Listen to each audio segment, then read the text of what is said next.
The Formula One season is obviously deep in. We're right in the middle of this big swing here in the middle of the season with a lot of races in a short amount of time. We do have a tiny break coming uh, right here after this Austrian Grand Prix.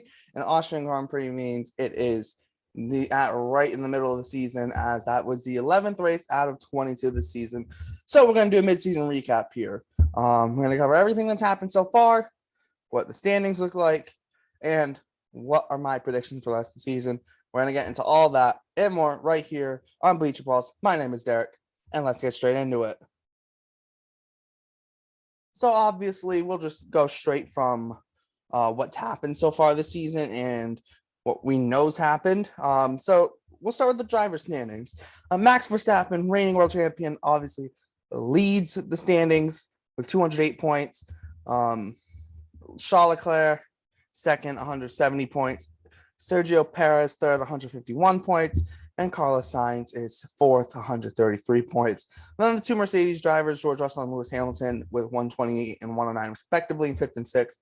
Then there's a drop off to the rest of the pack to the midfield cars. I think obviously Verstappen's been he's been so consistent this season, let's be honest. I think he's finished on the podium every race that he's finished, besides at Silverstone, where he had a massive piece of AlphaTauri stuck in his car, and his car was severely damaged. So just, considering the race that he's finished, if he didn't have any DNFs from his car, he'd be miles ahead in the driver standings, miles ahead. But Charles Leclerc's had his own engine issues, obviously, for Ferrari this year. Everyone's like, oh, Red Bull's they don't have any durability. They're, they might be fast, but their car can't handle it. But no, the Ferraris had a lot more engine problems this year. And not just Ferrari, other cars that have Ferrari engines in them have had a lot of engine issues as well. So that's something to see. And then Mercedes obviously no engine problems at all for them this year. That's great for them, even though they seem like to be the third fastest. They're starting to turn it around, and they showed us Silverstone. They were pretty close at the Red Bull Ring in Austria this past weekend. They're getting close, which will be fun. You have 6 different drivers in contention for wins. That'll be so much fun. We haven't had that in a while. I don't think we've had that since the change to the V6 engine back in 2014. I don't think we've had that yet, which is amazing. Because 2014 through 16 is just the Mercedes just dominating. Then in 2017, 2018, Ferrari kind of picked up and made a challenge, but it wasn't enough. And then kind of 2019, 2020 was really just kind of Mercedes kind of in a class of their own, with Red Bull kind of closing in, Ferrari dropping away a little bit. But then 2021 was full on Mercedes, Red Bull. And this year it's Red Bull, Ferrari. Everyone thought that was going to be the match. But let's say Mercedes starting to get back into it. So we'll see how it all plays out, obviously. But it's looking like we're going to have 6 drivers, 3 teams, and the chance for wins. And who knows? We go to some track that gets a little bit craziness involved. Could have more than 6, especially depending on like qualifying, whatever happens. Could have more than 6 drivers in. And the constructor standings, we have Red Bull first, obviously 359 points. Verstappen and Checo Perez doing a great job. Ferrari 303, Mercedes 237. Then there's a massive drop off to the midfield teams. But we'll go over the season. Just quick overview of the season. In Bahrain, Charles Leclerc takes a win. Max Verstappen and Sergio Perez go out with engine problems. And Sainz finishes second, and Lewis Hamilton gets a surprise podium at Bahrain. It was a great race for Ferrari. Obviously, Max and Checo probably wished that they would have finished 2-4. But 3 Red Bull DNFs. Pierre Gasly had an engine problem as well. So the Red Bull powertrain is not looking great after Bahrain. But then they go to Jeddah, and Max Verstappen wins a tight race with Charles Leclerc. Carlos Sainz obviously came third to finish up the podium with Leclerc in second. But the really big thing, I think, really, Checo in third, George Russell in fifth. He's in the top 5 all the time. But the big thing, Lewis Hamilton just down in 10th, got knocked out in Q1 of qualifying. it was a very, very rough race for him. And yeah, we're mainly going to cover the three big teams right now because we're just doing an overview. And, I like some of the other teams, but we're not going to cover them. There's not really enough time to do this in a full video. We're doing a whole mid-season recap. So if you guys want to see me go more in depth, we can. But third on the schedule is Albert Park. And once again, it was a DNF for Max Verstappen. And Charles Leclerc took his second victory of the season. Sergio Perez came second, and George Russell in third with the podium, and Lewis Hamilton in fourth. So yeah, it was a not great race for Red Bull with Verstappen going out. Obviously, Carlos Sainz also had a DNF. But the big story, I think, was Max Verstappen going out. It was 2 or 3 races. But then we went to Imola, which meant we had a sprint race, which Max Verstappen won. And Charles Leclerc finished second in. And then we get to the main race. Verstappen wins. The feature race, Verstappen wins. Sergio Perez comes in second to make it a 1-2. And Lando Norris getting a podium from McLaren. I'm pretty sure that's the only podium that's not from one of the big 3 teams so far this season. George Russell in fourth, and Valtteri Bottas in fifth. Remember, Charles Leclerc changed the softs to try and get an extra point on the fastest lap. Spinned it, almost hit the wall, or just kind of tapped it. It was lucky he didn't have to DNF, and ended up losing more points, coming in 6th. And he didn't even get fastest lap because Max Verstappen got it. So yeah. And then obviously Sainz, another DNF for Carlos Sainz. So it was a bad race weekend for Ferrari in Imola, especially even with the sprint. And Sainz kind of got ruined from the start of the race, colliding with, I think it was Daniel Ricciardo, if I remember correctly. So that wasn't great. Then it went to Miami, and then it seemed like this was really the kind of turning point, I guess, towards Red Bull, like the full-on turning point, because Verstappen wins. Leclerc was out ahead, and Verstappen just caught him up and just flew off. Safety car comes, Leclerc gets right back next to him, and Verstappen still just goes and takes off again. So Verstappen wins again. Charles Leclerc second, and Carlos Sainz third. Checo comes in fourth for Red Bull, 1-4 for Red Bull, and then George Russell once again in the top 5. And Hamilton did finish 6th. There was nothing super notable from the big teams in this race besides with DNFs.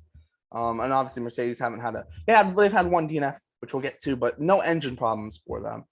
Then we went to Spain in Barcelona, and this was a Ferrari, I don't want to say Ferrari nightmare, but it was almost as bad as it could have gotten. Charles Leclerc was way out ahead of the race, and boom, his engine goes. And he got the DNF for Charles Leclerc. And then Max Verstappen comes home and wins it. And then Sergio Perez gets second place with the fastest lap. Now, there was some controversy on Red Bull letting Verstappen just go past Perez with team orders. However, I personally think that Verstappen was going to go by Perez anyways, and Red Bull just wanted to preserve their 1-2. And with Sainz finishing in fourth, obviously George Russell did get a podium, and Hamilton came in fifth for Mercedes. Sainz came in fourth. But I think the big story for Red Bull was, hey, Verstappen's on a different tire strategy. He's going faster than you right now. Let him by. You guys are on totally different strategies. And let's be honest, I think that kind of made the most sense, because I think Max would have gotten by him anyways.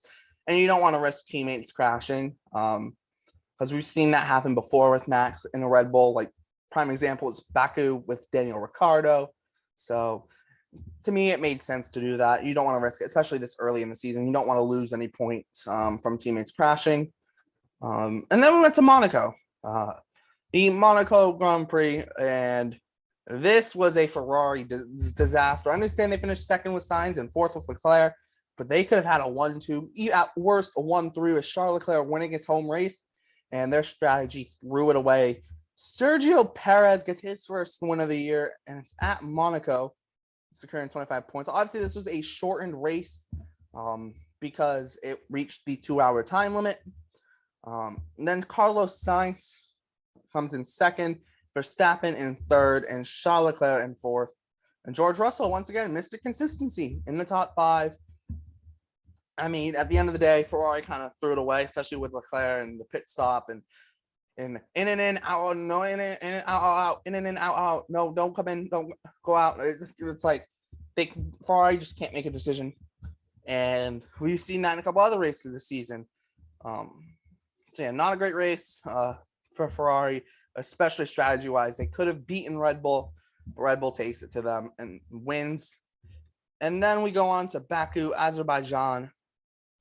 And it is another Red Bull 1-2 with Max winning. Sergio Perez in second with the fastest lap. Again, similar to Spain. And this was a legitimate Ferrari disaster because it was a double DNF for Ferrari. Carlos Sainz on lap 8, Charles Leclerc on lap 21. And also, too, more Ferrari engines going up in smoke because Zhou Guanyu, DNF, Kevin Magnussen, DF. They didn't actually go up in smoke, but you get the reference. You get the point. And then Max Verstappen obviously wins, Checo in second, and just taking off. George Russell in third, Hamilton in fourth, and then Pierre Gasly gets himself a nice fifth place in the top 5. Good for him. Then it went to Canada. Verstappen wins again, but Carlos Sainz in second showed some really good pace and just couldn't catch Max. The Red Bull had enough straight line speed to stay ahead. And then Lewis Hamilton in third and George Russell in fourth. Obviously, Charles Leclerc in fifth. He took an engine penalty, took a grid penalty with change of engines. So he had to start from the back of the grid. So it was a very good race for Charles Leclerc to end up in fifth, even though he probably wishes it was higher up.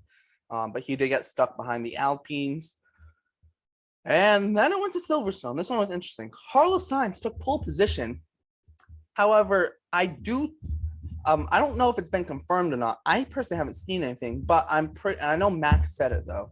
But Max Verstappen, I think on his last lap, got held up by Leclerc spinning and had double yellows and had to slow down on his final lap.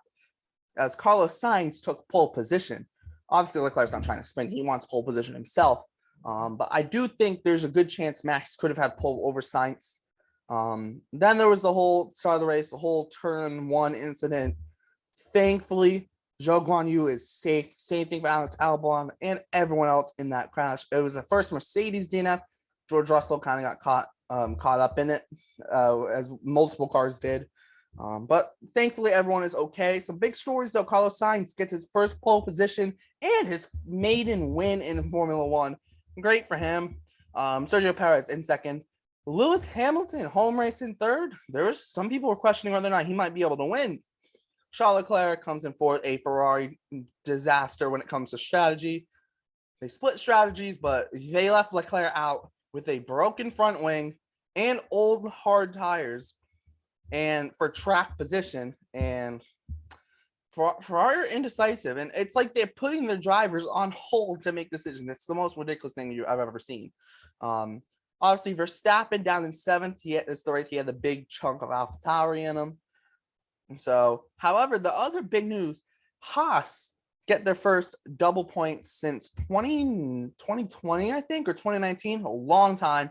And because of that, Mick Schumacher gets his first F1 points, finishing in 8th, gets 4 points to his name. Great for him. All F1 fans were just waiting for it to happen. So, amazing for him. Yeah, it was amazing for him. And this is where Mercedes really started to get back into this, top battle instead of just being the third wheel. And then in Austria, it was looking like a Ferrari 1-2. It seemed like Verstappen struggled with tire degradation on the mediums. So Leclerc always had fresh tires after the pit stops, and Leclerc was able to catch up any lead Verstappen got. And Charles Leclerc wins. Max Verstappen, though, does get the fastest lap and comes in second for 19 points. Obviously, Verstappen won the sprint race, and Leclerc came in second. Lewis Hamilton in third place, a great race for him, a podium for him. George Russell in fourth. So Mercedes 3-4. But the big thing, Sergio Perez had the contact with Carlos. Was it Carlos? No, it wasn't Carlos Sainz. Who was it? It was George Russell. Had the contact with George Russell that ruined his race, caused damage to the side pod and ended his race. And then Carlos Sainz looked set to, he's chasing down Max Verstappen in second. It seemed like he was going to pass him, and his engine literally exploded, and there was fire spitting out of the side pods. I don't know how many people have seen that before. I've never seen that. So that was holy smokes. Sainz okay, obviously, and his car was literally on fire. But he is okay. But that's where we ended off, obviously, the Austrian Grand Prix this past week. this past weekend, I should say. And we're back to where we are, the driver standings. Verstappen first, Leclerc second, Perez third, Sainz fourth. So Red Bull, Ferrari. And then the two Mercedes in fifth and sixth, George Russell and Lewis Hamilton. Looks like they're stopped kind of running experimental setups with Lewis Hamilton. And now he's kind of showing more pace than George Russell, which, let's be honest, we all expect him to show more pace than George Russell. Let's be honest. But it was surprising seeing that Russell was beating him. But I think it was more because they were running experimental setups with Lewis all the time, which this year feels like a year for Mercedes. They're trying to learn stuff for next year or the year after, stuff like that. They're not necessarily going in there to win this year. They're trying to learn what their car so they can win next year. And it'll be interesting to see though what they do with the car, because they're running the no side pod setup right now, where they basically don't have any side pods, but Ferrari had these massive side pods and Red Bull has side pods as well. So we'll see. We'll see if they stick with it for next season or not. I do think they are going to stick with it. They seem pretty happy with the progress. But obviously, we'll see. There's still a lot of season left to go. But for my predictions, what I think is going to happen? Obviously, we are heading to France next. We're getting to France next. Then we get Hungary, and then we have the big summer break that's like almost a month long. So we go to Spa, go to Belgium. Spa can always be an interesting one. Then we get Zandvoort, Max Verstappen, his home race after Red Bull obviously just had the home race at Austria. And then it's going to Monza, Ferrari's home race.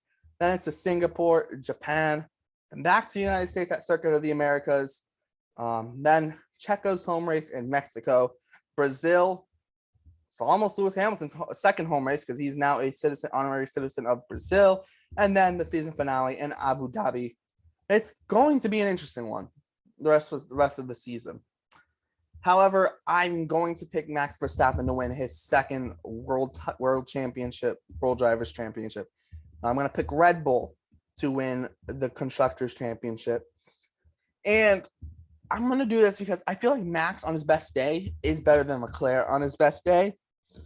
And also too, I trust the Red Bull a little bit more, because I trust Red Bull strategy like 10 million times more than Ferrari's.